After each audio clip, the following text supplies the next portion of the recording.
રાજકોટ સહિત રાજ્યભરના શિક્ષકોના કાર્યભારમાં આગામી દિવસોમાં મોટો વધારો થવા જઈ રહ્યો છે। બોર્ડની પરીક્ષાઓ પૂર્ણ થયા બાદ હવે શિક્ષકોની વસ્તી ગણતરી જેવી મહત્વની રાષ્ટ્રીય કામગીરી સોંપવાનો નિર્ણય લેવામાં આવ્યો છે। આ ઉપરાંત આગામી સમયમાં યોજાનારી ચૂંટણી પ્રક્રિયા અંતર્ગત મતદાન અને મતગણતરી સહિતની વિવિધ ફરજો પણ શિક્ષકોએ નિભાવવી પડશે।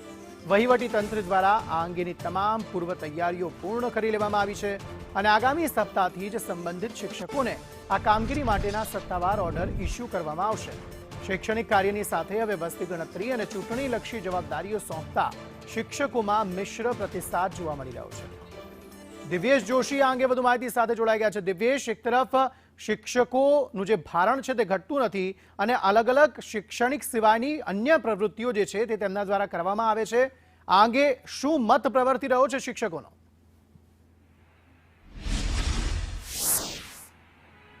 આ ચોક્કસ અંકિત વાત કરવામાં આવે તો અત્યારે જે શિક્ષકો છે તેના દ્વારા બોર્ડની પરીક્ષા છે તેની પેપર ચેકિંગની કામગીરી છે તે કરવામાં આવી રહી છે, પરંતુ આગામી સપ્તાહથી જે આ ચેકિંગ કામગીરી છે બોર્ડના પેપરની તે પૂર્ણ થઈ ગયા બાદ જે આ શિક્ષકો છે તેને નવી જવાબદારી સોંપવામાં આવશે। એટલે કે વસ્તી ગણતરીની જે જવાબદારી છે તે શિક્ષકોને સોંપવામાં આવશે। ત્યારબાદ જે મત ગણતરી છે, મત માટેના જે વિસ્તારો ફાળવવામાં આવે છે તે માટેની જવાબદારી છે તેને ફાળવવામાં આવશે। તે અંગેના જે વહીવટી તંત્ર છે તેના દ્વારા આગામી સપ્તાહમાં જે ઓર્ડર છે તેને ઇસ્યુ કરવામાં આવશે। તેને લઈને શિક્ષકો છે તેમાં સ્પષ્ટપણે નારાજગી છે તે જોવા મળી રહી છે। શિક્ષકો જણાવી રહ્યા છે કે તેમની જે જવાબદારી છે તેમાં સતત વધારો છે તે કરવામાં આવી રહ્યો છે। એક તરફ અત્યારે તેઓ બોર્ડના પેપરની જે ચેકિંગ કામગીરી છે તે કરી રહ્યા છે। હજી આ કામગીરી પૂર્ણ થવાની આરે છે ત્યાં તરત જ તેમને જે નવી જવાબદારી છે વસ્તી ગણતરી અને જે મત ગણતરી માટેની કે જે ચૂંટણી કામગીરીની જવાબદારી સોંપવામાં આવી છે તેને લઈને શિક્ષકોમાં અત્યારે ખૂબ જ જે રોષની લાગણી છે તે જોવા મળી રહી છે, કેમ કે શિક્ષકો છે તેની જે જવાબદારી છે તેમાં સતત વધારો છે તે જોવા મળી રહ્યો છે। અંકિત જી આભાર સમગ્ર માહિતી આપવા માટે। તો અલગ અલગ શિક્ષકો અને જે સંઘ છે તે પણ આ અંગે પોતાનો મત પ્રવર્તી રહ્યો છે। તેમનો મત એ રીતે પ્રવર્તી રહ્યો છે કે શિક્ષકો શિક્ષણનું કામ કરે કે પછી અલગ અલગ અન્ય પ્રવૃત્તિઓમાં તેઓ જોતરાય। તો હવે શિક્ષકો શું વસ્તી ગણતરી કરશે એ સવાલ શિક્ષકો પૂછી રહ્યા છે। મતદાન મત ગણતરી પણ તેઓ કરવાના છે। તેની સાથે જોડાયેલી જે પણ કામગીરી હશે તે શિક્ષકોને સોંપવામાં આવશે અને એક અઠવાડિયાની અંદર સત્તાવાર ઓર્ડર જે છે તે પણ આપી દેવામાં આવશે।